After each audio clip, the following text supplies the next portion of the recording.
Ladies and gents, boys and girls, welcome on in. It is the Overtime Drive, Wednesday, October the 29th. Week 10 is upon us. We are here previewing, predicting, talking best bets, and other most notable news and notes to get into today. Nothing big happened, of course, today in the day that was within the college football sphere. Either way, guys, we appreciate you all tuning in. This is the Overtime Drive. I'm Chris Phillips. He is Cole the Bear Thompson. This is our bi-weekly SEC football show, the best SEC football show on the internet. Before we get going, make sure you hit that like and subscribe button on YouTube. We are creeping ever so close to that 30,000 subscriber mark. We can't do it without your love and support. Also, check out our friends over at FanDuel because, of course, we are always brought to you by our friends at FanDuel. It's a loaded slate this weekend. Heck, we're talking best bets tonight. We want you to be in the action with us as well. Sign up, and you can, over at FanDuel.com/SECU to join today and get started with $250 in bonus bets when you win your first $5 bet. Once again,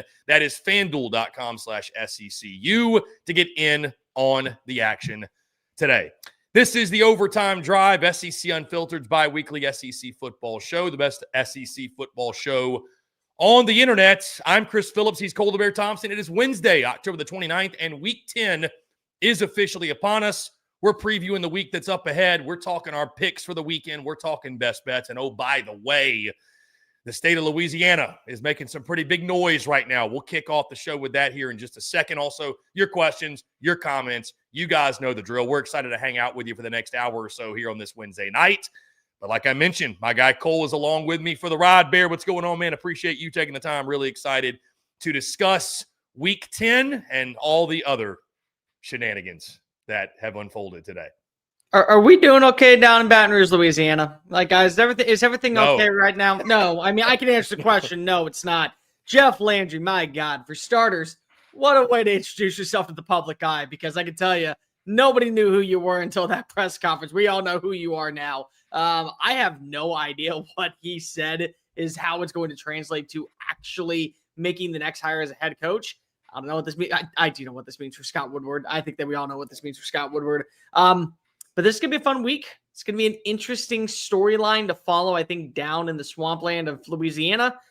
They got to land this one. And guess what? They got to land this one because of the guy who's running the show. They don't have a school president right now. They're going to get a new athletic director probably in the building. There's a lot of things that have gone south down in Baton Rouge, and I'm honestly excited to talk about it. Yeah, I know we're going to give our takes on it, Bear. Of course, it's a serious situation, but it's like when it's not happening to your team, it's a hilarious situation. I mean, genuinely, I can't stop watching the video. I can't stop reading. How many times have you seen the press conference? I've watched that video at least like 7 or 8 times. It's just, it gets funnier every time. It wasn't that funny the first time. And then I kept watching. I'm like, God, this is like a Saturday Night Live skit. Like, genuinely. So we'll get more of that in a second, guys. Again, we appreciate you all tuning in, our loyal listeners. I see Caleb up in here, anchor down. Caleb also says, attaboy Chris with the Diego shirt last week. I do want to actually talk about this comment really quickly because we are dropping the vlog on a weekly basis. I will not, spend a ton of time on this. But for those that may not understand, we go to each SEC city. We embrace those SEC cities. I get accused of being a fan of the place I go every single week. And I get it. I understand how it looks. But I can assure you, for example, the Aggies wasn't upset y'all won.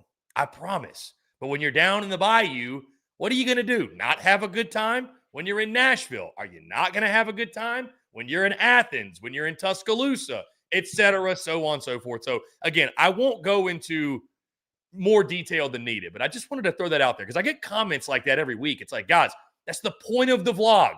Maybe next year we'll do a, hey, this is the SEC Unfiltered Tour as the road team or something. See, that just sounds dumb. That wouldn't be fun at all. Anyways, I just wanted to throw that out there. Our guy Sandman's up in here. He says, horns up. What's going on, man? Good to see you. Good to see you, Sandman. Championship Aggie. LSU is melting down. It is hilarious. Again, we are about to talk about that here in just a moment. I know the Aggies are loving it, though. I mean, if you're an A&M fan, you've got to love what's going down with LSU. You're like, we broke LSU. You can wear that as a badge of honor. So quite literally. Yeah, literally, you can. My guy Sandman says CP is unbiased. They come just a passionate college football fan. Thank you, Sandman. I appreciate it. Yeah, as someone that sat with Sandman at the Red River Shootout, he would know better than anyone. All right, Bear, let's get right into it. Again, tons to discuss. We're talking Week 10. We're previewing the week ahead. We're predicting it, pick 'em, best bets, all that good stuff. Y'all know the drill here every Wednesday night. But we have got to start, my friend, with this Jeff Landry thing. And I'm not going to play the full clip here on air because it's like 2 minutes long. If you guys haven't heard it, you've been living under a rock. Go to all of our socials. I actually just posted it. Go to all of our socials. You can see it literally anywhere you follow us. And if you're not following us, well, fix problem number one, then you'll see the video. It is literally the last thing we posted besides this live show. Anyways, Jeff Landry is talking about essentially the state of LSU, the state of the LSU football program, and the coaching search specifically. And folks, what happened in that 2-minute or so rant will go down in the history books. Truly. It will go down in the history books. This is what he said. I'm going to try to read through this quickly, and I'll hit the highlights. Quote, my role is about the fiscal effort of firing a coach under a terrible contract. I care about what the taxpayers are on the hook, and I was not happy about raising ticket prices while we're having a losing season. We were paying him $100 million, not getting results. I think it had gotten to the point where the spirit of the team needed a change. The change was made. We're going to move on. We're without a president right now at LSU. I hope the board of supervisors gets us one very quickly. Here we go. This is where it got really good. This is a pattern. The guy Woodward here now that wrote that contract cost A&M $77 million. Right now we have a $53 million in liability. We're not doing that again. Maybe we should let President Trump pick it. He loves winners. We're going to pick a coach and make sure he's successful. And we're going to make sure he's compensated properly and put metrics on it. I'm tired of rewarding failure in this country. Scott Woodward is not selecting the next head coach. Hell, I'd let Donald Trump select him before I'd let him do it. The board of supervisors is going to come up with a committee and find us a coach. Bear, there's a lot to unpack there. There's a lot to unpack. I want to first start really quickly and say this. I had heard the name Jeff Landry before today. I knew who he was vaguely, right? I'm admittedly, I don't keep up with a ton of politics, not a huge political guy, but just talking to folks, I'd heard the name Jeff Landry. Heard a lot more of him on Sunday and heard a lot more of him today. I don't know what I thought the governor of Louisiana was like and what he sounded like, but if I had to imagine it, if you told me, Chris, imagine what the governor of Louisiana sounds like, that would have been it. Really? That would have been it to a T.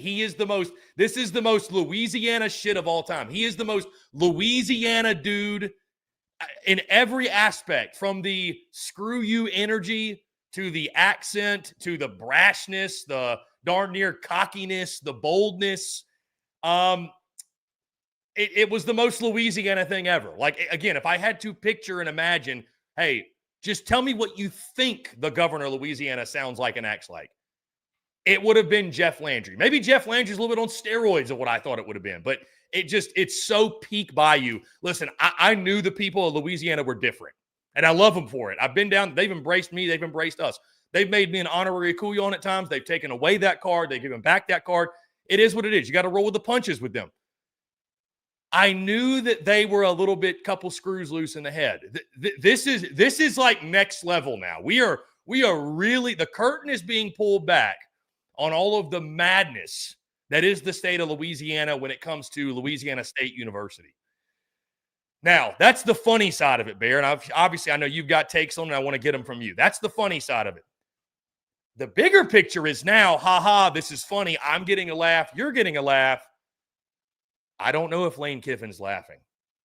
I don't know if Dan Lanning is laughing. I don't know if John Summerall even is laughing. I don't know if Brent Key or Eli Drinkwitz or Kenny Dillingham. I don't know how funny they think this is, Bear, because, and we got a great conversation dropping in the morning with our guy Blake Ruffino, AYS Sports. He came on to really give some deep dive intel. You know, he's plugged in with the whole coaching search thing.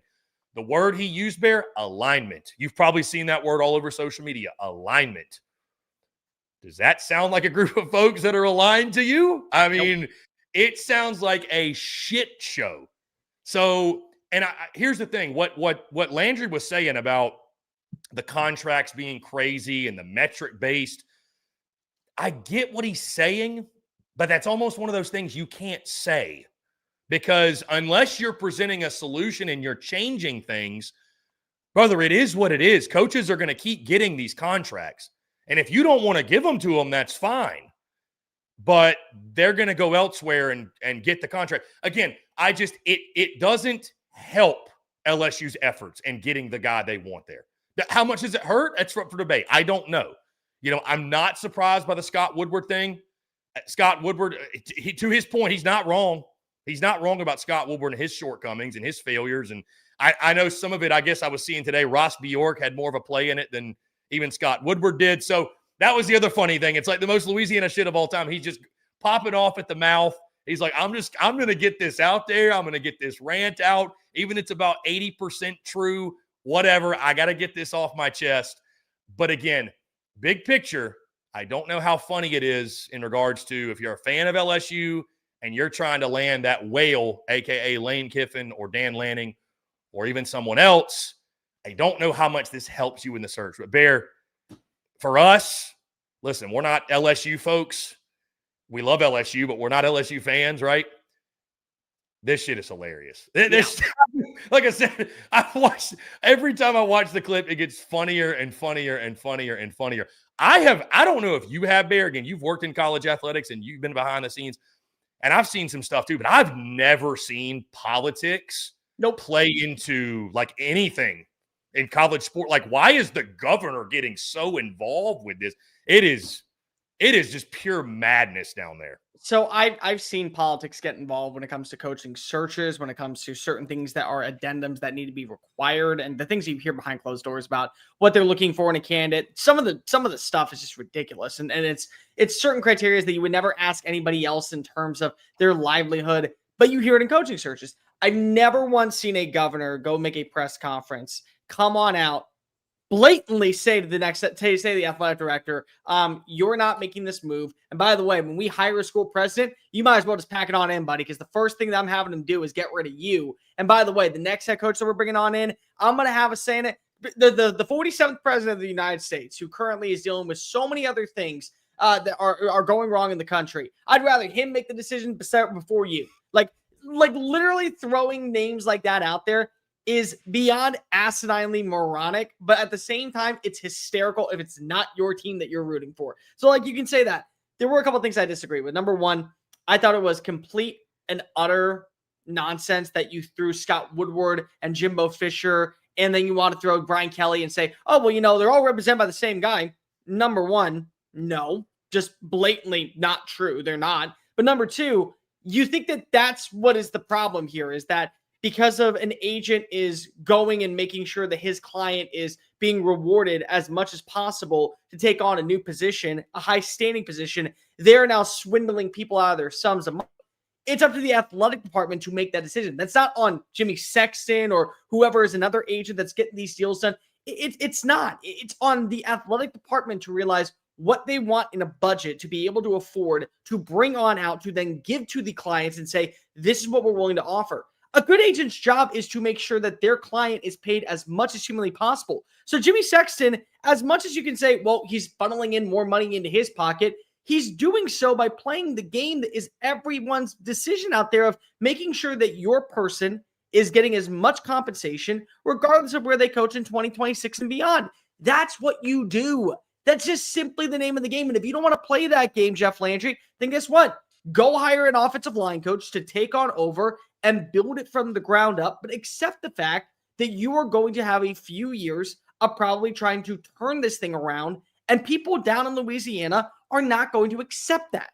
They're not going to accept mediocrity because of you want to do things the hardworking and reward people. What they want to get the guy that can prove that automatically he comes on in. The culture is better. The atmosphere is better. He gets to stay in Louisiana. He gives back to the state of Louisiana. He wants to be a part of what is actually the backbone of what makes LSU such a perfect location to go in. Those are all things that you need. And for a job like this, you have to, I kid you not, you have to have the right person, and probably a person with proven experience at some capacity. So there is no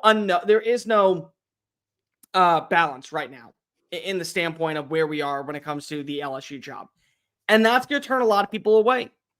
I do want to go out and real fast defend Scott Woodward. I understand that Scott Woodward made two of the biggest disaster moves in college football history that led to the two biggest buyouts that ever existed in the sport.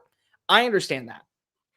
But the thing about Scott Woodward is I do not think he's a terrible athletic director. He had brought in innovations towards LSU, and he really started kicking that off when he was at Washington. People knew him as the guy that wanted to swing for the big fish. And he did that when he was the athletic director at Washington. When they lost Steve Sarkisian to USC, he had no idea where he was going to go. And they were talking about this earlier today on a podcast. I forget which one it was. But Scott Woodward heard that Chris Peterson was a name that wanted the Washington job. And that was the biggest name on the market. He was getting looked at by every school in America that for an interview, and he wants to come to us. So I got to start swinging big. You knew who he was as an athletic director when you hired him at College Station, when you hired him down in Baton Rouge. He's Louisiana through and through. He grew up outside of Baton Rouge. He made sure to build up a equity for all sports out there. You know, the Will Wade situation was terrible, but at least he's tried to swing with McMahon to bring him on in from Murray State. He swung in basketball to bring in Kim Mulkey. He swung for Jay Johnson in baseball. And other sports have been able to win championships because of he was willing to take that big swing. That's his identity. And unfortunately, that identity leads to having to offer big contracts to coaches that you think can be difference makers for your club. So I hate the fact that we're going to see Scott Woodward probably get fired because I don't think that he is a bad athletic director. I think he made two moves that people will synonymously link him with for the end-all be-all because of it's the nature of the beast in college football. When somebody hears you come calling, they're going to offer you as much money as possible. And that's just the nature of the business. That's what it took to go land Brian Kelly, a coach that everyone thought was never going to leave South Bend, Indiana. That's what it took when Ross Bjork made sure that Jimbo Fisher was never leaving College Station. I mean, that's just the bottom line, guys. That's how the nature works, and especially with a guy like Scott Woodward. But he's going to be fired. There's going to be a new athletic director in the building. And honestly, until we know who that next guy is, and until there's a school president on board, Florida has an advantage right now. Ole Miss has an advantage right now when it comes to Lane Kiffin because they can get this moving. And if they get this moving and they're able to get any kind of deals behind closed doors kind of worked on up, LSU's playing the catch-up game, and it might be too late. LSU's in a very, dare I say, dangerous place right now to where it's LSU. Notice nobody's decommitted. LSU's LSU, right? Like people love LSU. They want to go to LSU. You grew up in the state of Louisiana. You love LSU, but LSU hasn't forever been what LSU is right now. So you better get your ducks in a row and make sure you get the right guy this next job. And he's going to have the support, and I don't think he's going to have an excuse because he'll have all the resources and the support and the backing and the funding and all that. But you're playing a dangerous game. You're playing a dangerous game. But Louisiana's just it's a 101 place, Cole. I mean, you've been, I've been. It's just different. Today was even more evidence of that. Who do you think Trump would hire? Oh man. Apparently a winner. My brother texted me this, and so I say this for the Alabama fans that exist out there. Everyone in the Alabama group chat should just go tweet at real Donald Trump, Hugh Freeze. Get them on over to Louisiana. That way you go ahead and make sure that there is never a shot of anyone ever winning out there. That'd be my thing. I don't know. I bet he would try to make Saban come out of retirement. He'd tell him that this is where you gotta be. You gotta make sure that you're back on the bayou. Figure it out. That'd be the first phone call I think he'd make. Paul Garner, I wanted to highlight this comment, Bear. This homemade chili and cold beers hitting the spot on a cold, rainy night in Middle Tennessee, and I can confirm it is cold and rainy in Tennessee. I thought it said, though, I read this comment. The reason I wanted to highlight it, I thought it said this homemade chili and cold bear. I thought it said bear, too. I thought it said cold bear. But cold beer, the other great thing that is similar to the bear. The bear loves cold beer, too, so that works. I love homemade chili. No beans. No beans. No beans. That's the rule. Yeah, no beans. Nah, dude, this is, like I said, laugh out loud funny. Probably not very funny if you're a fan of LSU. Even if you agree with the sentiment, it's just like you don't want all your dirty laundry and everything to be so public. The more public, probably the worse it is. Hasn't been public? Florida. And you know who's got issues and dysfunction? Is Florida. Yeah. But you know what? They're keeping it all in-house. Give them credit. Give them credit. Hey, keep your stuff in your house, and we'll keep our stuff in our house. But LSU just opening the front door. They just want everybody, come on in. Y'all come check out all this shit we've got in our closet and behind closed doors and all. So I'm interested where they go from here. You are right, though. Scott Woodward's getting the axe if it's not essentially already done. My question, too, I heard this, I think yesterday, is does the new head football coach, like if you're Lane Kiffin, if you're like, I want the LSU job, don't you have to sit down with Jeff Landry and like vet this thing out a little bit and like figure out what the hell this relationship is and like what this dynamic is? Like this is, I don't know any other job in the country. And again, that's why I think it's so damaging, because if I'm Lane Kiffin, I'm like, hey, there's pros and cons to everything in life. There'd be pros and cons to staying. There'd be pros and cons to going. But who you work for and with, I think matters to it matters to people. It matters to these coaches. These coaches are human beings. It matters to them more than people realize. Like you can say you're better off at LSU. You can say you're more set up for success at LSU. But are you? I mean, is your quality of life going to be in quality of work? Is it going to be what you want it to be with that going down? If I know right now Jeff Landry is going to have a full-on say in how we rebuild this department, how we build our program into the future of this sport, I'm running to Gainesville or I'm staying in Oxford. Like, just bottom line immediately, not even a shot in hell am I going to LSU. And I know that there's a lot of money, and I know there's a lot of resources, and I know, and I've said this multiple times, what makes LSU the best job in college football when it's run properly is the fact that you have 5-star wide receivers, 5-star defensive linemen in your backyard that don't play for the coach. They play for the school. They want to go to LSU and represent their state. It ain't worth it. That's not worth it. Dealing with that kind of conversations behind closed doors to where I'm going to have to not only shake hands and kiss babies with the people in the boosters, but I'm going to do a little bit more with Jeff Landry, a guy who honestly right now kind of made an ass of himself in a lot of different ways today that I don't think he's ever going to come back from, or at least the clips are going to go viral on Twitter for the next several months. Like, until he makes the right hire, we're going to be talking about Jeff Landry and the way that he was able to come on out today.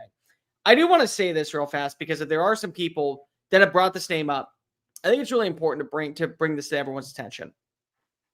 I believe that John Summerall is going to be hired in the SEC this upcoming offseason. He will be an SEC coach in 2026.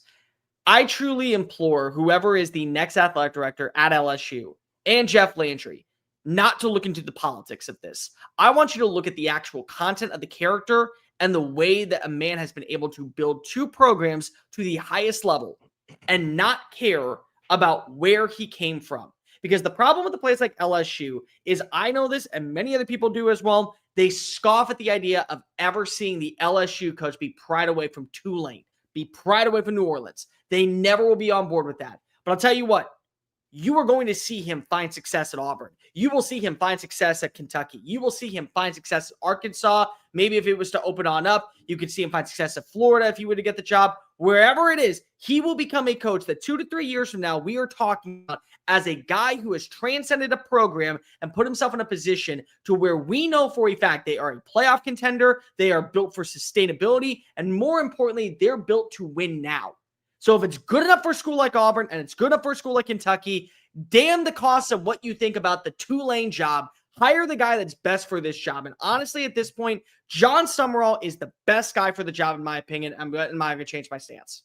If I was LSU today, I would walk on over to New Orleans, write a blank check, and say, you have fixed programs before. You've done more with less before. Let's see you do it at the highest level. Because sure as hell, I'm not going to watch myself lose to Auburn, Kentucky, Florida, Arkansas, because if I was too bold and I was too condescending to go ahead and hire the guy from New Orleans. God, I love a good coaching search, Bear. We are in the heat of it. LSU, Florida, Arkansas. Which one you want? We're probably going to have 2 more open next week. Which one do you want?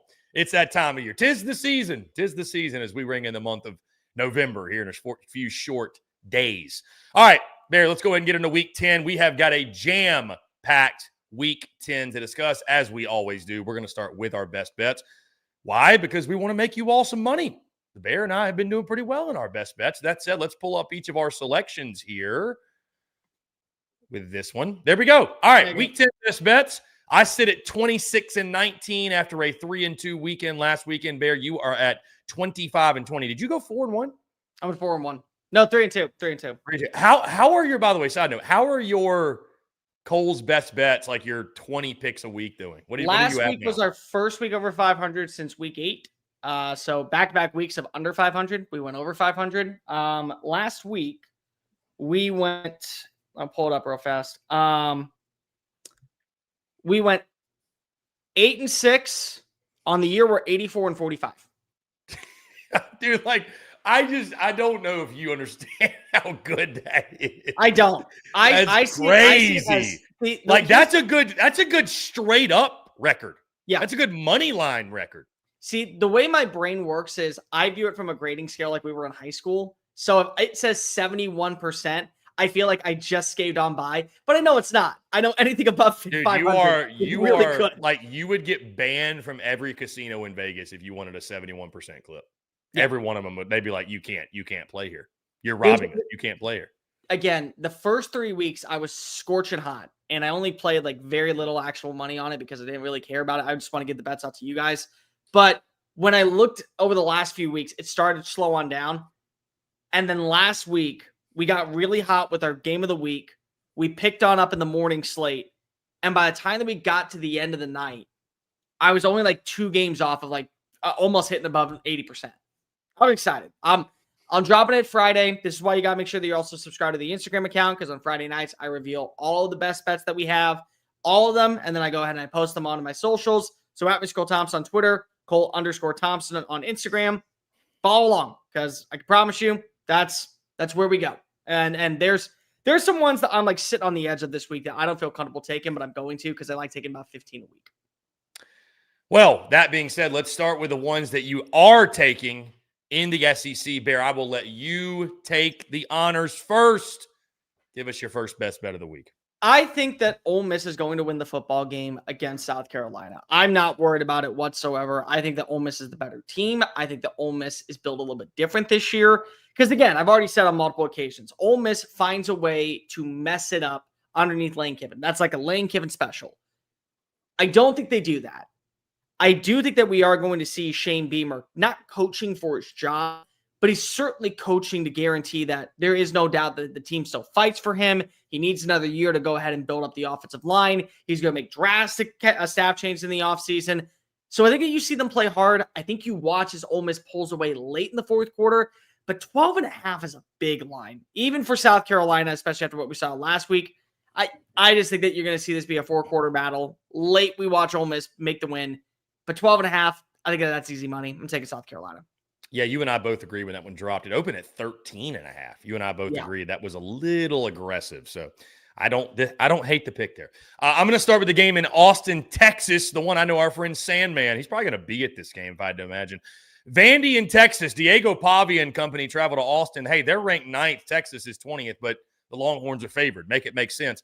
I'm staying away from the spread because, again, it doesn't make sense. It reminds me so much of the Oklahoma week where I was like, why is Texas favored? How can they be favored? And they went out there and they won by double digits. But I'm going to the total. I like the under 44.5 here. I think it's going to be a low-scoring defensive game, very physical game. I think last week was more of a exception, not the rule. Mississippi State defensively still, and some things that happened on the stretch in that game, obviously we don't have to get into, but They cut it on. And by the way, Arch Manning is even going to play in this football game. We don't know. It might be the Matthew Caldwell show. So all that being said, Texas defense still elite. I don't know who's going to win this football game. We'll do our picks in a second, but I love the total, the under 44.5. Let's go to Jacksonville, where the SEC Unfiltered Tour will be this weekend. If you haven't already heard, there's going to be a lot of fun things going on that you need to sign up for. If you're down in Jacksonville, don't miss out on the SEC Unfiltered Tour and all of us stopping on by. Until proven otherwise, I just think that Georgia's Georgia. And this is like a game that I can guarantee. It's like the way I feel about it when Alabama plays Georgia. It's one that Alabama is going to win until they prove that they can't. It's one that Georgia's going to win until they prove that they can't. I think that this is going to be a very, very, very good back and forth battle up until about the midway point of the third quarter. And then that's where you watch Georgia do what it did to Ole Miss. And they're able to pull away and they're able to go ahead and get the backdoor. I mean, they're able to go ahead and get the cover on in. And they put themselves in a position where it absolutely is just, oh, look, Georgia's still doing Georgia things. 7.5 feels like an easy line. Like I expect them to win by a touchdown plus. I think I said that in my prediction, 34-24. That's kind of where I'm at this point. I think they win by 10. An ode to a goat, Bear, when I say this. Not so fast, my friend, because I'm going Florida plus 7.5. And you are right, by the way. We've got a fun weekend on deck in Jacksonville. See, one of the biggest differences, there are many, but one of the biggest differences between the Red River Shootout and the cocktail party, the Red River Shootout is a weekend where the game is the focal point and the party is sort of the sideshow, the spectacle.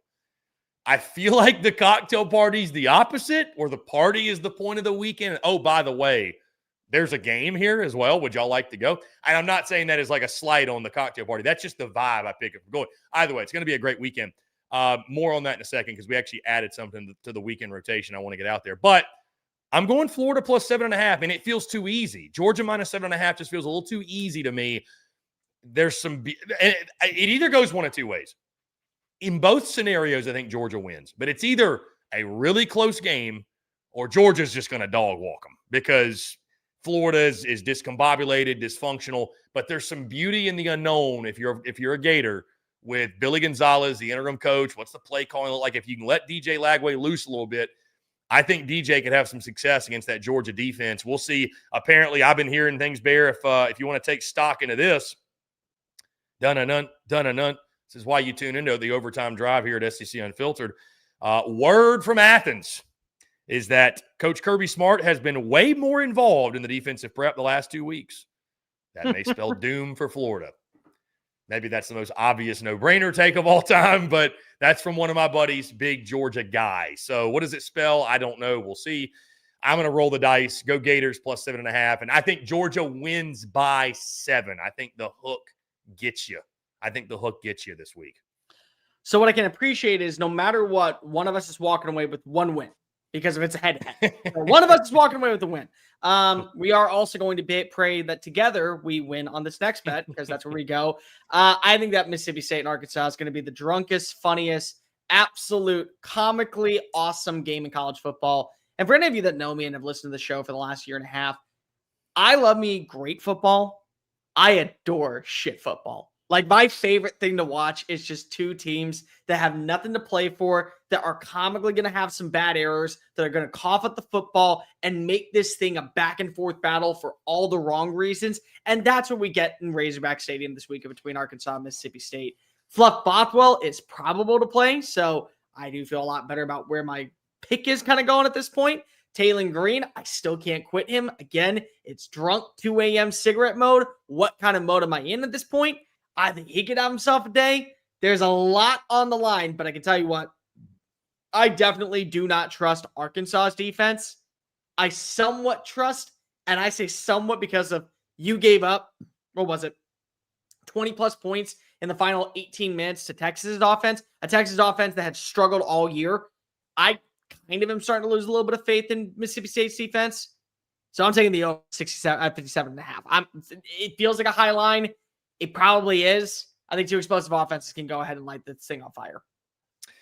Yeah, I won't add much more, Bear. I'm same over 67.5. Let's just all pull for chaos. I mean, let's let's all pull for chaos. Let's all pull for madness when these two teams play each other. It is the shit bowl. It is the toilet bowl. It is the somebody's got to get an SEC win bowl. And I think there's going to be a lot of points to account for. So I'm right there with you, over 67.5. We go down to the Plains of Auburn for Kentucky versus Auburn. One of these guys, I like to call it, or how we previewed it, the Black Monday Bowl, or I guess Black Sunday Bowl, because they do it in Sunday. One of these coaches is getting fired on Sunday. The winner of this game survives a little bit longer. The loser is shown the door. I just think the writing is on the wall for both. If you're Auburn, you cannot lose to Kentucky and feel good about where you are as a program moving forward with Vanderbilt still on the horizon, and you got to take on Alabama. You just can't feel good about that.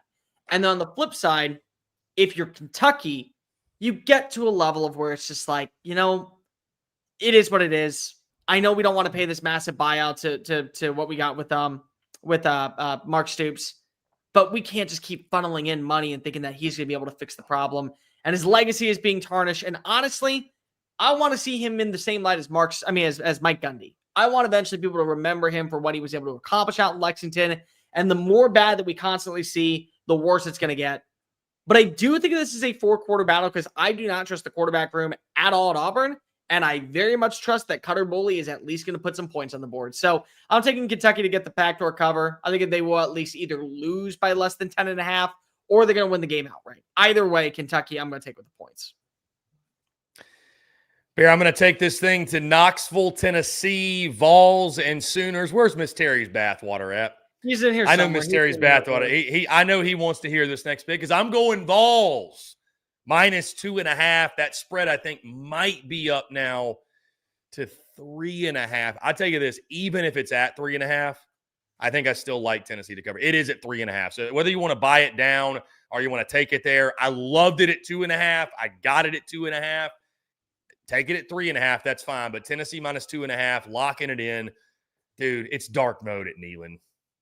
I don't see Oklahoma walking in there. I haven't fully given up on John Mateer, on Brent Venables, on this Sooners football team. The defense is still elite. But Neyland at night in dark mode, this is probably my most confident bet, and Tennessee winning. Not to spoil it, but if you've watched the preview prediction, that's one of my most confident picks, Bear. I don't see Tennessee dropping this game at home at night, dark mode, everything that goes into that. It's so hard to win on the road in this league at baseline. And then you add in, number one, that it's at Neyland. It's harder there than most. And then you add on what's happening in the stadium. And I know it's the jerseys don't play the game, but I'm telling you, it's different. It'll be spooky vibe Saturday night. I think Tennessee will cover in the process. I don't mean to derail the show. I don't, but I'm reading the comment section and I'm so proud of people that are talking, especially our friend Joe K. I just got to make sure that I found this in. Real Chili doesn't have beans. The San Antonio. Why is this coming up? Where is the inspiration? Because the Paul's eating chili and he's enjoying it. So he went back to that comment. And he went back to that comment. And I'm so thankful that I got Sandman and Joe K and everybody else in the chat. This used to be like a weekly, when we had Dave around, this would be like a weekly debate we'd have. We would argue for a good 20 minutes off the air about why I have such a vulgar stance on beans and chili. I'm not going to get into it tonight. I still haven't had authentic Texas chili. I still haven't had it. It's ridiculous. Still haven't had it. I'm sorry. It's ridiculous. Maybe when I come for baseball season or something, we can circle back. We're going to Tennessee. We're going to Oklahoma. We're going to go talk about this game a little bit more in detail when we make our picks. I still, in my humble opinion, think that Oklahoma's defense is elite. Oklahoma did not have a great day at times when it came down to the vertical passing attack against Ole Miss last week, but they're still a top 10 scoring defense. They're still top 7 in total yards allowed. They're still inside of the top 20 in red zone efficiency. And I think that when you add all that together, it's going to lead to where, I think Tennessee is going to find a way to be able to pull this one out. Spoiler alert, we both chose Tennessee. But I am going to say Oklahoma's defense is going to keep them in this ball game. And I think at the under at 57.5 is like right on that perfect line of if it goes over, it's going over by 1 or it's sitting just below it. So I'm going to take the under in this game. I have too much respect for Brent Venables calling the plays defensively. I think that we are going to watch this be something along the lines of like a 28-24 type of battle to where we're teetering 54, 55 total points scored. Don't let Joey Aguilar get loose. That's all I'm saying. Don't let him get loose. That's going to be a great matchup, though. Heupel against Venables, Aguilar, and the boys against that defense for sure. By the way, Sandman's pointing out some things with the chili stuff. I said come visit during baseball season. I said come visit during baseball season. I want to point out, like, we don't have another month of football season. If you think Austin's not on my schedule, then you just don't know me at all. So, yeah, we give me a couple weeks, and Sandman, we'll go get us some chili. Final pick for me, Bear, the game you talked about earlier. I do agree with you. I think Ole Miss is going to win. Are they going to cover? Are they not? I don't really know. I agreed with you. Again, right when the spread came out, I thought it was a little bit egregious, a little bit aggressive. But I do love the under. I love the under 54.5. You know, I like Trinidad Chambliss a lot.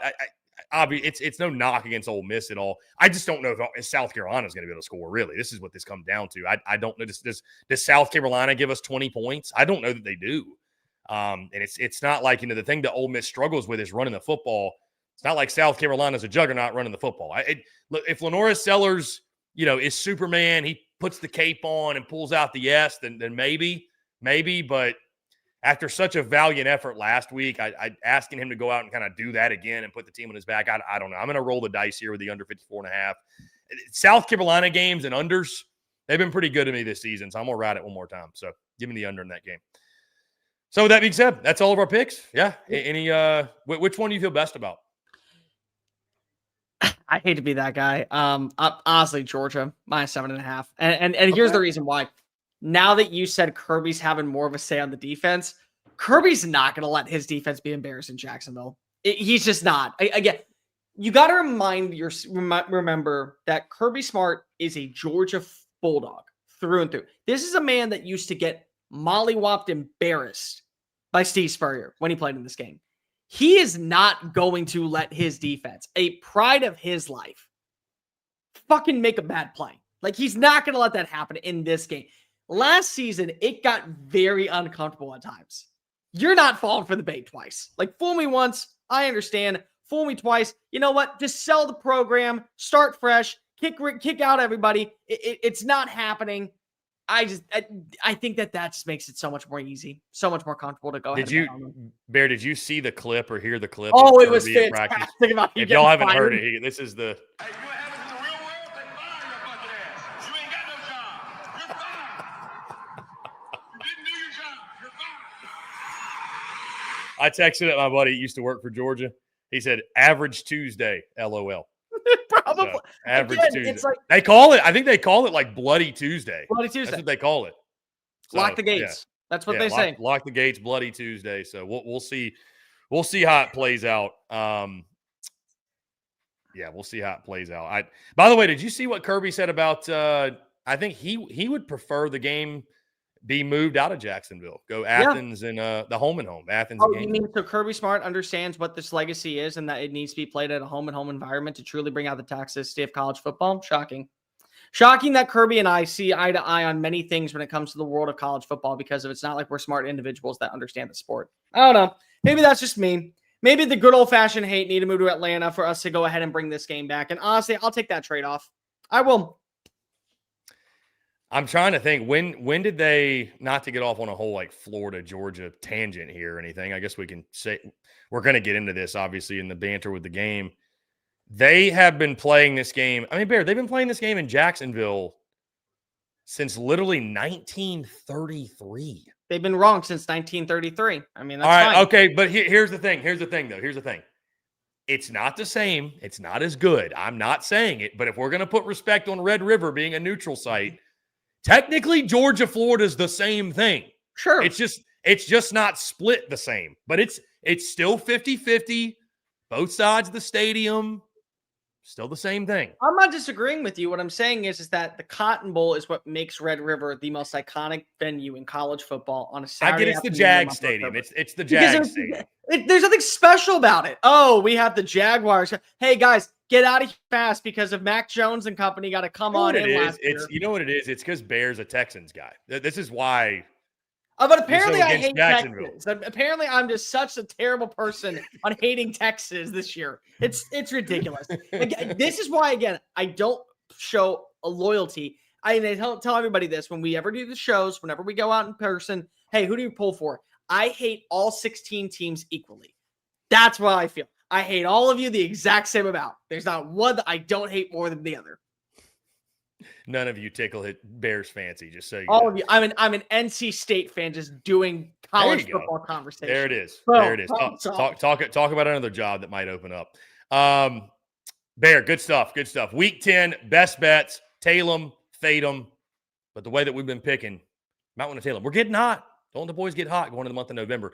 Guys, of course, as always, our best bets brought to you by our friends over at FanDuel. We want you to get in on the action. Our friends at FanDuel are the way to go. FanDuel.com/SECU to join today. FanDuel's got an offer you don't want to miss this NFL season. New customers can bet just $5 and get 300 bonus bets if you win. That's right. Pick a bet, bet $5.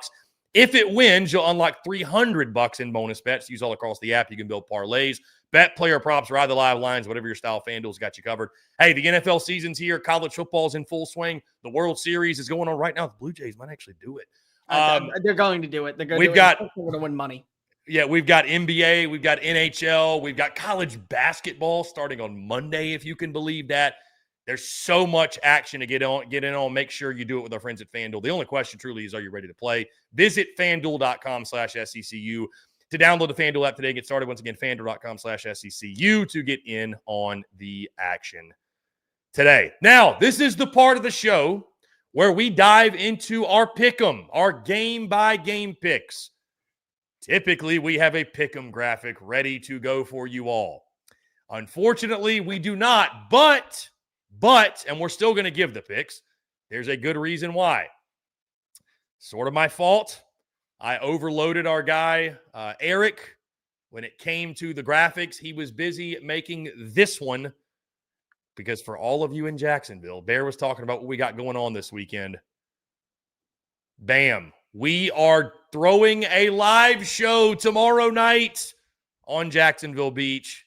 Myself, my guy Colin, my guy Donovan, even our guy Cruz Oxenrider is going to be there with us. And who knows who else may stop by. Some other Gators, some Bulldogs, 7 o'clock Eastern. Surfer the Bar, Jacksonville Beach. If you've been to Jack's Beach, all of our Gators, dogs listening, tuned in, you know exactly where I'm talking about. It is one hell of a time. It's the start to an epic weekend. We figured, why not? Let's shoot the shit. Let's talk ball a little bit. Let's talk about the upcoming weekend. Obviously, on Saturday, we've got the big tailgate that we're going to be attending with tons of different influencers and big-time folks, sports folks, non-sports folks, whatever, then the after party on Saturday night. They will probably not have chili. So if you're coming for that reason, don't. Actually, just do. I'll make it happen. I'll make it chili. There'll probably be beans in it, though. Just FYI. It is Florida. So, anyways, though, Surfer the Bar tomorrow night, 7 p.m. Eastern, Thursday night, 7 p.m. Eastern. Come on out. Jack's Beach. Going to be one hell of a time. We'll stream it, obviously, if you can't come. It's going to be really, really good stuff. So, just wanted to throw that out there. Really appreciate y'all. Y'all's loving sport. And by the way, I did want to throw a little special shout out here, Bear. I didn't even tell you this. Obviously, we've got an agency that's working for us. Or if you guys don't know, I say obviously. The behind-the-scenes stuff with us, we've got people that we work with that help us facilitate our deals, FanDuel, Game Time, some of the others you see, whatever. And obviously for essentially all of these deals, the way they're tracked is a link or a promo code.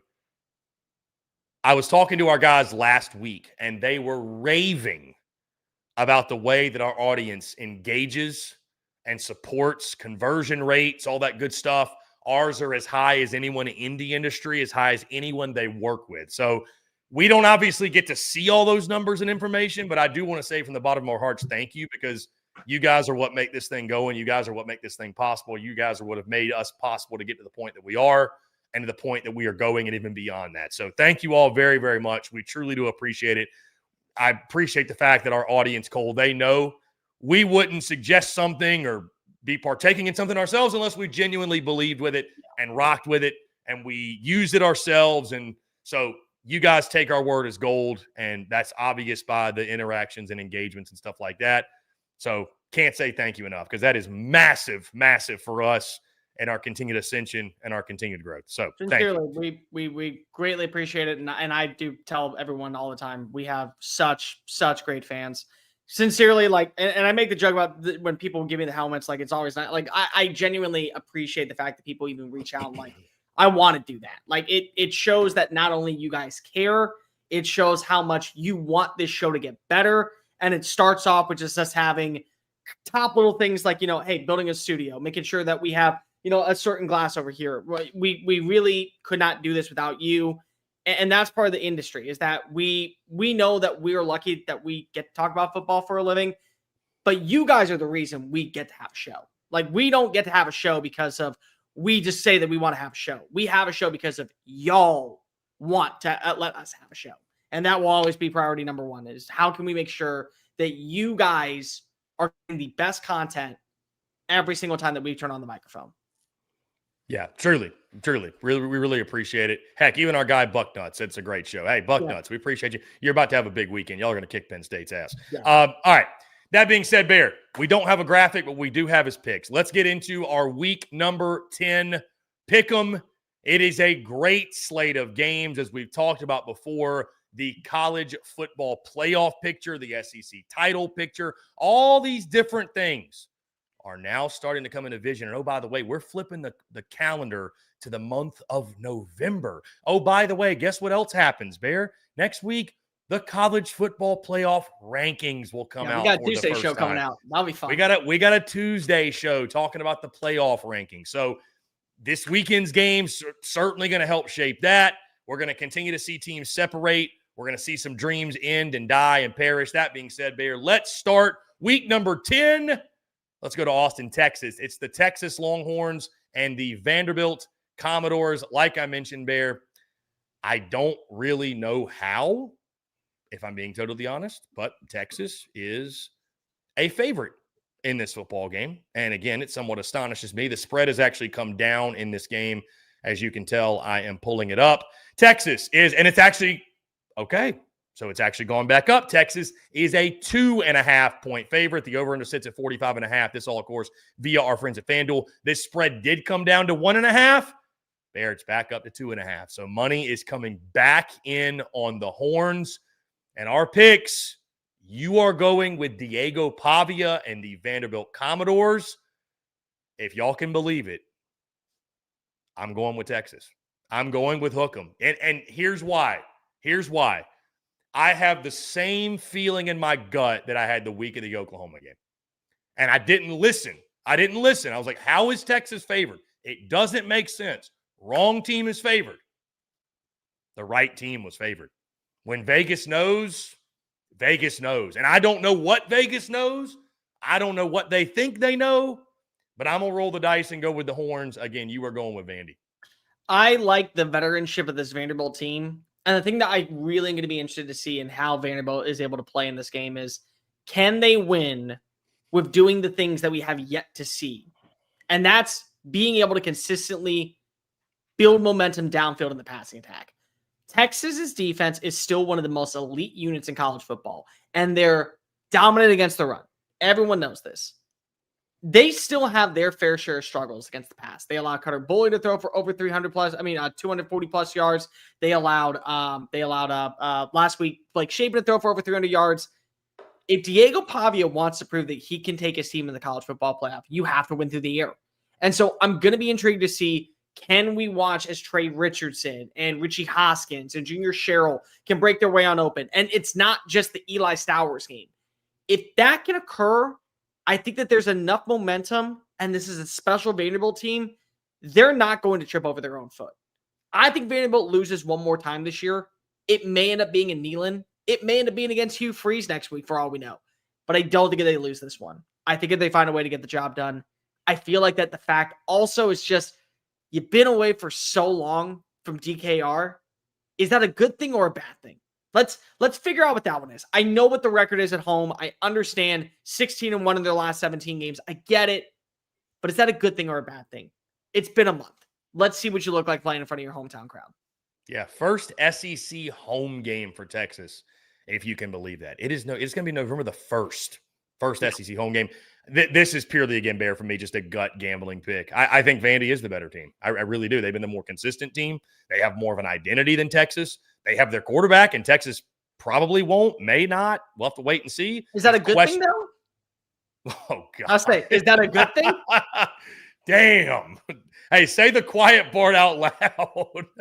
I'm just Jeff Landry. Yeah. Okay. I mean, listen, I was the one too earlier this season. I was at the Florida Texas game. I was like, I literally tweeted, I was like, hey, who is Texas's backup quarterback? Yeah, Matthew Caldwell's made some throws that you're just like, hey, I mean, he got that scholarship somehow. So I mean, he must be worth a darn.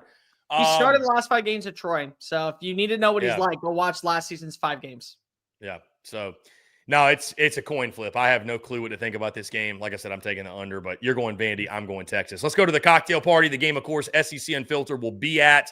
The SEC Unfiltered Tour invades Jacksonville, and we both have the Georgia Bulldogs coming out on top. Again, a little bit different way. I've got Florida covering. You've got Georgia covering, as we know.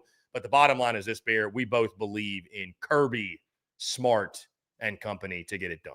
I still think this is going to be a good game for Florida for most of the first half and probably midway through the third quarter. Because you got to remind yourself, number one, you as a Florida player are either auditioning for an opportunity to get a scholarship elsewhere and compete for that team in 2026, or you're trying to show why a premier coach like Lane Kiffin, maybe you want to throw in an Eli Drinkwitz, whoever is the guy that you really want. You come here, you're coming to a program that just needs to fix these 2 little things, and there we are right back in the college football playoff. So I think they're going to make this an interesting battle. I think that you will see the run game be somewhat potent. But when it comes down to it, Death Texas, Florida finding a way to lose Georgia, it's on the horizon. And I think that you're going to see 2 death marches from Georgia, and they're just going to take the wind out of that defensive line, make them exhausted, and then it's going to be a 3 and out, and you go right back and do the exact same thing. Yeah, I just don't see any way Kirby Smart and company are losing to an interim coaching staff. I'm fascinated about what Florida is going to look like. I really am. What the play calling is going to look like. What the effort level. Those guys love Billy Napier. Is there a letdown, or is there a sense of rally the troops, lock arm in arm with each other? But I just think either way, I think it's Georgia. I don't. It's funny enough, Bear. Georgia fans, maybe they've forgotten, but I picked Florida to win this game over the summer. But obviously, I didn't think Billy Napier would be fired at this point. So Georgia's the right pick. We're both going with the Dogs. Bear, let's get into the game that is taking place in Fayetteville. Arkansas and Mississippi State. A game that you literally had to flip a coin to make a prediction. I did not flip a coin. I am going with the Arkansas Razorbacks. Number 1, I think Taylon Green's the best player on the field Saturday. Number 2, after what Mississippi State did to me last weekend, making me look like a complete fucking idiot, I may never pick you again. Because you did. You made me look like a complete idiot. And many others. Bear, you literally flipped a coin on our prediction show. The coin said, Hail State, Jeff Lebby, and the boys. You're going to get the win. Hey, if that tells you anything, who knows? Guys, I mean, literally, who knows? I kid you not. I flipped a coin. I literally said, I can't do this. I'm just going to go ahead and let the fate of the gods decide. It landed on tails. I got a sneaky feeling at some point the fruits of Jeff Lebby's labor have got to show on up. He's been close so many times. I mean, he was there against Tennessee. He was there against Texas. He beat Arizona State. And the problem is, I was talking to a buddy of ours earlier today about what is the sass of Jeff Lebby. The improvement's there. Like, nobody can ever say that the improvement has not been on display from year 1 to year 2 out in Starkville. But you get to a point of where you have to show results are actually getting to a certain level. And results can't just come in non-conference wins against Southern Miss and Arizona State. They got to come against at least one person in the SEC. And if you're 0-16, it's a very hard sell for me to bring you on back in. If you're 1-15, it's not pretty, but at least you can sell that you got a win. And this is the only game left on the schedule outside of the Egg Bowl, because the Egg Bowl, weird things happen. We all know what that game is going to be like. This is the only game left on the schedule you have a shot to win. This is it. If you don't do it now, I don't know if you're getting a win this year. So I'm taking Mississippi State quite literally because the coin said right here, landed on tails, landed on the New Hampshire Old Man on the Rock. That was it. And that's why we picked Mississippi State. That there's no logic behind it. I just did it that way. Well, I was going to say, Bear, I mean, it has to be just a matter of fate because there's no way you'd be pulling for happiness for Brandon Walker on Saturday. After what happened last week, I'm shocked he hasn't blocked me. I'm not going to lie. Maybe he needs this. He needs that shot in the arm. I mean, maybe. Will this be the thing that finally at least admits he gets to admit to everybody that he doesn't know ball? I mean, if that happens, then maybe I will pull for Oklahoma. I mean, Arkansas. Maybe just a little bit. I'll pull for them. I don't know. But you don't do horns down with 9 minutes left in the game. You don't do it at Mississippi State. You don't do it anywhere, in my opinion. Yeah, that was a tough look for old How BFW. great! I'm not gonna lie. It was my favorite. I fell asleep cackling off the night sky, knowing that Brandon Walker had to watch Emmett Mosley's feet come inbounds, quite literally right in front of him. Quite literally. Yeah, quite literally right in front of him. I drifted off to slumber knowing that he has to inflict that pain for the rest of his life. It was a very good. I slept great that night, by the way. Couldn't have happened to a better guy, right? Couldn't happen to a better guy. All right, let's go to the game taking place at Oxford Bear, South Carolina, Ole Miss. You've taken South Carolina the cover. I've taken the under. We're both taking the Ole Miss Rebels to get the win. It's a little bit of a scary game from the standpoint that Lane and company have always had that game where they sort of stub their toe. Think Florida last year. They're the better team. They're favored. They inexplicably come out and don't play well and lose. I don't think South Carolina's that team, Bear. I don't. I think they God, I don't know how else to say this. I think they blew their wad last week. I think they gave it all they had. And it falls short to Bama. Like, can they get themselves up off the mat and do that again? Can they do that again? That's my question. But here's the thing. For South Carolina, you've got 2 SEC games left, at Ole Miss and at A&M. So if you want to get another SEC win, you probably want to win this one because I don't know about that game in College Station for you, but we're both going to Ole Miss in this game as you'd expect.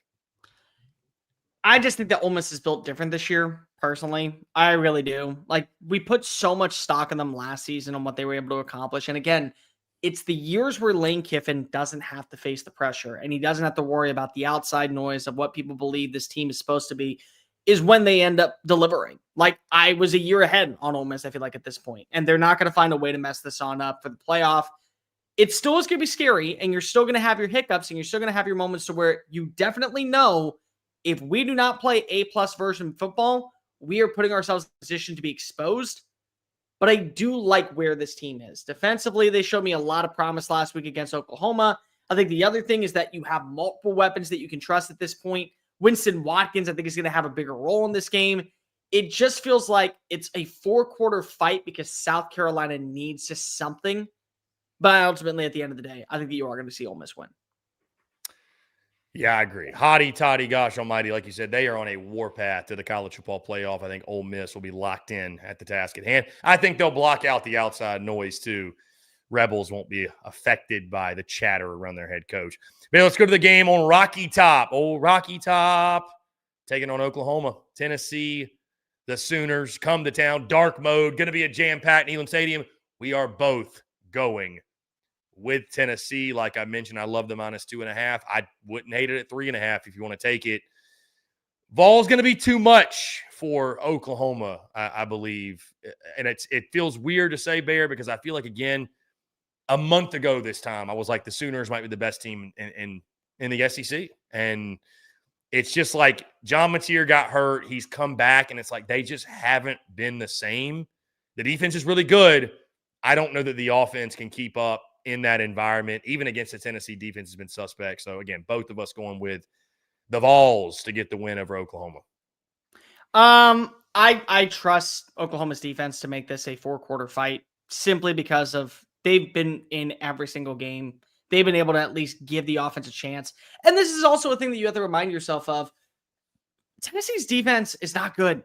So if you're ever looking for a moment to see the deep ball down the field, be able to connect with Isaiah Satanga and Deion Burks and Jamani Gibson, this is the game to do so. Because if you got Colton Hood and a bunch of I don't know what else is behind me. But I also do know that this is a very good offense. It's top 5 scoring offense. It's top 5 total offense. They can beat you on the ground. They can beat you through the air. They can beat you on third down. They can beat you with continuity and consistency. They can do a lot of things right. They're going to win this football game. I probably will take them at 3.5. I think I'll say a touchdown differential is the matchup in this. But I am going to take the under in the points. Again, just feels like you've got to show some respect to Oklahoma's defense. And as our friend Joe K points out, Bear, just to hammer the point home, it is a college football playoff elimination game. Maybe Oklahoma could make it with 3 losses, but realistically, with the way the SEC is shaping out, 9 teams right now with 2 losses or less, I think you're going to need to have 2 losses or less to get into the big show, if you will. So college football playoff eliminator in Knoxville, no question. Remind yourself that there's a bunch of also 1-loss teams in the ACC that don't play each other. There's a bunch of 2-loss teams or 1-loss teams in the Big Ten that don't play each other. So I'm just saying this right now. I think that Oklahoma may end up having the best resume depending on who they beat. But a 9-3 team is not getting in the playoff this year. I just don't see a scenario where there's too many teams. The committees go look at them and they're saying, nope, we're putting you in because of you have the 10 next to your name versus the 9. That's just going to be the case. Can't wait for those conversations. And we're like, expand it to 24. Like, oh, great. Okay. No, yeah, you're right. I don't think a 3-loss SEC team gets in. I don't care what your resume is. Don't leave it up to fate. Don't leave it up to chance. Yep. Just go win the game this weekend. Bear, final game on the plains of Auburn, the loveliest little village, they say it is on the plains. It's the Auburn Tigers and the Kentucky Wildcats. Yeah, call this one the hot seat bowl or whatever you like, because Hugh Freeze and Mark Stoops, whoever loses this one, is going to be, at best, uncomfortable. At worst, their office cleaned out by Sunday afternoon. I'm going with Auburn. Bear, you are going with Kentucky. The Kentucky Wildcats to put Hugh Freeze out of his misery once and for all. How about it? I'm doing you a favor, Auburn. I'm doing you a favor. Like, don't come at me. Don't go in the chat and say, Guy is a Barner. I mean, Guy hates the Barners. Guy's a Bama grad. He's a Gump. He's doing this because no, I'm doing you a favor. Because you want to know what? There's a small portion of the Auburn fan base that has this thing called hope with you. And it's a very, very, very non-contagious disease. But once you get it, it is uncurable. I don't know what to tell you. And unfortunately, I got to be able to fiend you off of that. I got to find a cure and a recipe that could absolutely fix the brokenhearted, that truly believe last week we got screwed by officiating. Weeks before we got screwed by officiating. Had to have a new quarterback come on in, and maybe we'd be sitting undefeated going into this game. I got to make sure that I take you out of your misery. I will be the kid in Old Yeller that goes ahead and takes old Hugh out in the back and just puts 2 in the back. That'll be it. I mean, that's just what we got to do. And I'm okay being that guy this week. I do not believe in Kentucky football whatsoever. I think the Kentucky football needs to have a switch. Whenever we have that hot board video come on out, there's multiple names I'm going to throw on out there that I hope that you guys are actually going to be interested in. I think that Kentucky is not in a good spot. But for the sanctity of Auburn football, an Auburn team that I have massive respect for, an Auburn team that I want to see actually compete for national titles, college football playoff berths, be in the hunt for the playoff, I will be the one to say Mark Stoops ends the reign of Hugh Freeze. Because if he doesn't do it, then y'all are really going to hate that my bold prediction of Diego Pavia ruining Hugh Freeze's career is going to come true. Because he's losing next week, and then he is set packing and going into the bye. You're going to hear Bear on the air say that the prophecy will be fulfilled. It's the prophecy. The prophecy. We are going to have that clip go viral of me making that prediction the second that he gets fired. I have a guy waiting by. I have a man waiting by to make me a graphic with the like a prayer from Deadpool and Wolverine of all of Hugh Freeze's losses, and then the highlight moments of the Diego Pavia beatdown that's going to happen in Nashville when it occurs. And it's going to hear my voice playing over, believing that Baba Yaga was the one to end Hugh Freeze's terror. By the way, Bear, leave it at Miss Terry's bathwater. This is a pretty tough one. It's a pretty tough one. Pretty tough one. Just leave it at that. Beautiful. Thank you, Miss Terry. Thank you, Miss Terry. Thank you, Miss Terry's bathwater. Thank you. I appreciate you, man. The second most Miss Terry, second most popular Miss Terry in the college football universe. I will give a huge shout out to Miss Terry before we do end tonight's show. If you go back and you watch Sunday's show, there was a comment that says, I genuinely thought you guys were giving a shout out to Miss Terry's bathwater. So Miss Terry's bathwater has far and away become SEC Unfiltered's live stream #1 fan. Because when you hear comments like that, people know who you are. Just round of applause to you, my dude. Because that just shows me how much people actually care about what Miss Terry has to say. And Miss Terry's bathwater is taking over the chat.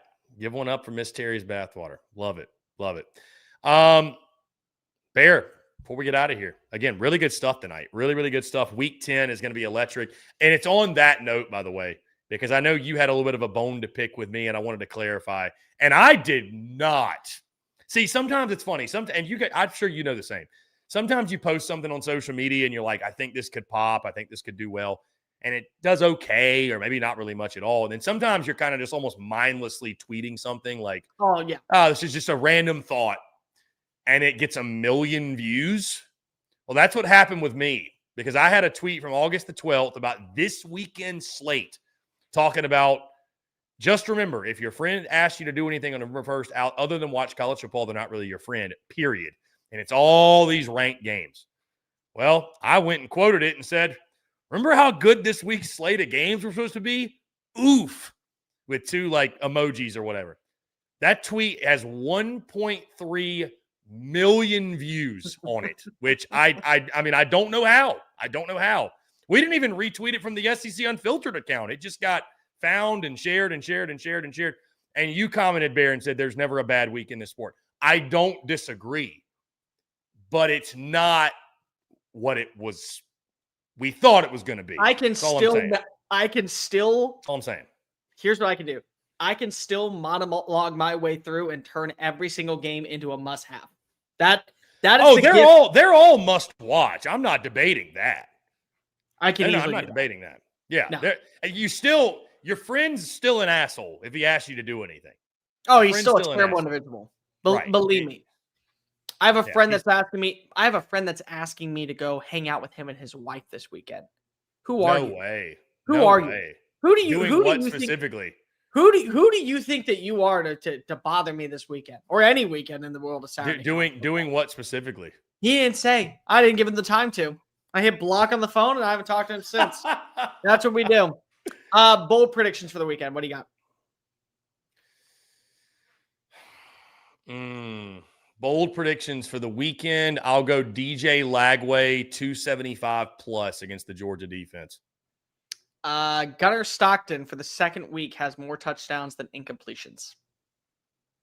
Damn. Now that would be a hell of a stat. That is bold.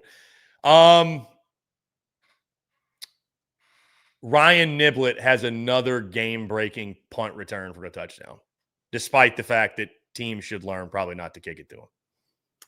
What do you know about Diego Pavia's season? Just out of curiosity, what do you know about it? I know he's been pretty good. His numbers have been so-so the last couple of weeks, though. He hasn't been like great. He hasn't been lighting the world on fire. Diego Pavia has yet to throw for over 200 yards against a Power 4 team. Really? Diego Pavia throws for 275 yards against Texas. It's the time to do it. This is the time to do it.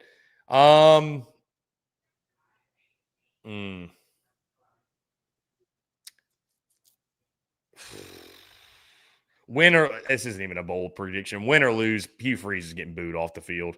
I think it'll be an ugly game. They're going to boo him off the field at half after the game. Maybe my bold prediction should be Auburn beats Kentucky and they still fire him. Yeah, honestly, I thought about that. There you go. I thought about that. Auburn beats Kentucky, they still fire him on Sunday. He's still gone. That's like the new trend in college football. You win a game, you still get fired. How about it? I got one. The leading receiver of the Tennessee Volunteers in this matchup against Oklahoma wins the Biletnikoff. Mostly because Chris Brazell is supposed to be a favorite for it, and I think he has a day. Yeah. I like it. Any other ones? I like it. I think that's it for me. I am going to leave you with something awesome, though, if you don't mind. Probably the funniest thing I've seen all day today, outside of, maybe even funnier than the Louisiana mayor thing, if I can get it. I don't think there's anything funnier than that. I'm going to test you. I'm going to test you. You tell me, okay? You tell me. So, did you see this interview today with Mark Schlereth? No. You know who Mark Schlereth is, right? Yes. The guy that does, I guess, like NFL stuff or whatever. Yeah. So he was on, Fox Sports NFL analyst, Mark Schlereth. Everybody knows who this guy is. Oh, that one. There's another one. Mark Schlarbach. That's who I'm thinking of. Yeah, Schlereth is the Fox Sports NFL guy. So he was on a show called You Better You Bet. It's called the You Better You Bet podcast. Yeah. Nick Costas or Kostos is the host. I know the show. Okay, you know the show. Okay, so he's on this show. Asked him a question, non-football related to all the things happening in your life right now. What makes you the most annoyed? What pisses you off the most? Something non-football. Schlereth said, quote, I'm like the happiest, luckiest guy you'll ever meet in your life. I will say one thing that irritates me. See, now I'm telling on myself, people that don't know how to travel. Nobody wants to see your feet in flip-flops on a plane. Not one person. Nobody wants to see you in a tank top with your armpits hanging out. Not like that. Like that drives me insane. Have some couth about you and, dress appropriately. Put on a pair of shoes. Right? Here's where things take a turn. Kostos asked if the traveler should face the ultimate punishment. Quote, should the people in flip-flops on airplanes, should they be executed? He escalated. Schlereth said, quote, well, I don't know about that. Schlereth answered as most listeners breathed a sigh of relief. But I always pee on the floor to make sure. I've seen people walk in socks in the bathroom. I always pee on the floor to make sure if you walk in socks, you're getting urine on your feet. This man's a fucking psycho. And honestly, valid. I'm one of those people. I am one of those psychos who says you do not need to wear flip-flops on a plane. The thing that drives so you can't wear slides? I don't say slides. If I can see your feet, if I can see your toes, you can see somebody's feet and toes in slides. Yeah, then immediately, automatically, you better have socks on. Guaranteed. That's number one. I have worn slides with socks. Right to jail. I would agree. I've worn slides with socks now. You can't see my toes. But I have I have worn that. One time I wore that to the airport. Right to jail. Right to jail. Most time I'm wearing sneakers. And then if you had the audacity, I will give you the benefit of the doubt. If it is a 4+ hour flight, I will give you the benefit of the doubt. You are allowed to take off your shoe to readjust your feet for 5 seconds. If I see your feet at any point touching the ground, we have problems. I will be gladly the one to go into the bathroom before you do and make sure I follow Schlereth's rules and do exactly the exact same thing and then smile at you as I say, enjoy your flight. I will be that person. That's foul. I get it. I get where you're coming from, but that's foul. It's foul. Anyway, we are not animals. We are a society, Chris Phillips in the nation.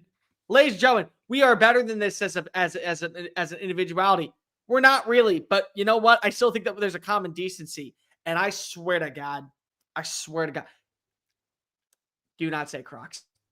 Nobody better say Crocs in this battle. I don't care what Miss Terry's Bathwater says. Miss Terry's Bathwater loves them. I'm not a Crocs guy. I'm not. I never have. I won't judge you. Listen, I'm a big live and let live guy.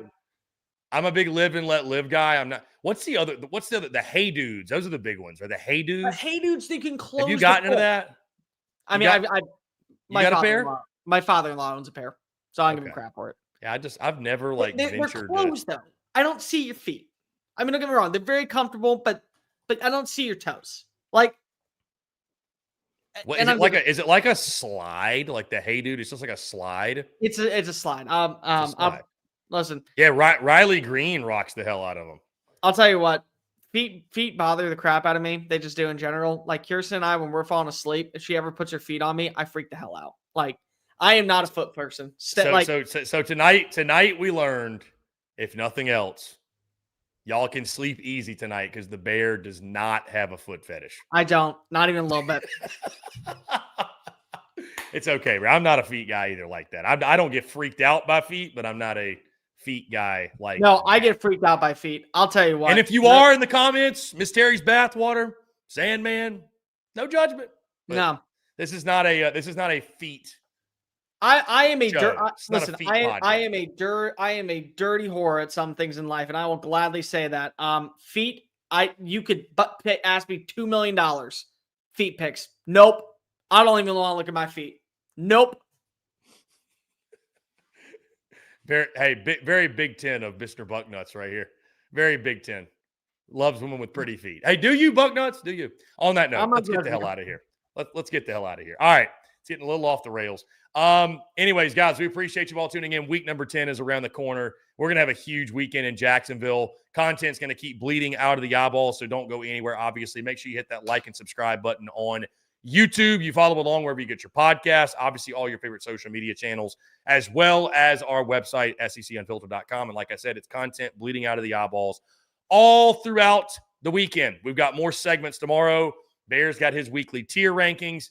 We've got the happy hour on Instagram. We've got the live show tomorrow night in Jacksonville. We are throwing a massive tailgate on Saturday with the Happy Dad folks. We'd love to have y'all out. It is a ticketed event, so make sure you go over to Instagram, social media, wherever we're posting the links, which is essentially everywhere. Go buy your ticket. And there is an after party Saturday night if you are in Jacksonville. Surfer the bar. It all starts at 9 o'clock.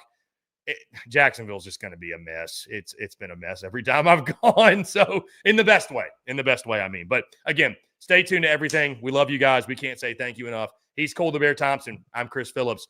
We're signing off. This is the Overtime Drive, SEC Unfiltered's bi-weekly SEC football show, the best SEC football show on the internet.